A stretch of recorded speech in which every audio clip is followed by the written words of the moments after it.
Hi friends, welcome to Sarisha channel. இன்றைக்கி நான் உங்களுக்கு ஆனியன் போண்டா செஞ்சு காட்ட போகிறேன்.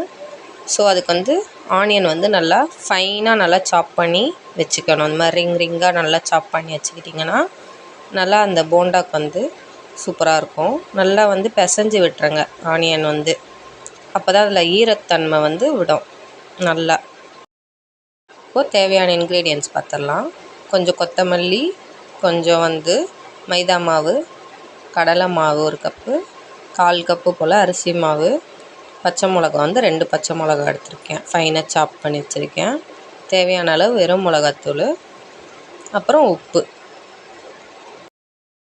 இப்போது மொத்தமாக போட்டு ஃபுல்லாக பிசைஞ்சு விட்டுறலாம். நல்லா ஃபுல்லாக எல்லா இன்க்ரீடியனும் தேவையான அளவு தண்ணி தெளித்து நல்லா பிசைஞ்சிக்கோங்க. ஃபுல்லாக பிசைஞ்சாச்சு. இப்போ அடுப்பு பற்ற வச்சு கடாயில் எண்ணெய் ஊற்றிக்கலாம்.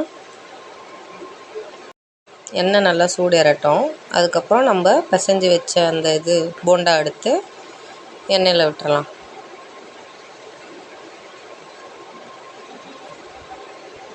ஒரு 5 மினிட்ஸ் கழித்து திருப்பி போடலாம். நல்லா கோல்டன் ஃப்ரை ஆகணும், உள்ளெல்லாம் நல்லா வேகணுங்க. இப்போ எடுத்துடலாம். நல்லா கிறிஸ்பி ஆகிடுச்சு. நல்லா மேலே நல்லா மொறு மொறுன்னு, உள்ளே நல்லா சாஃப்டாக இருக்குங்க. சூப்பராக இருக்கும். நல்லா ஈவினிங் டீ டைம் ஸ்நாக்ஸாக சாப்பிட்லாம். ட்ரை பண்ணி பாருங்கள். மறக்காமல் சேனலை சப்ஸ்கிரைப் பண்ணுங்கள்.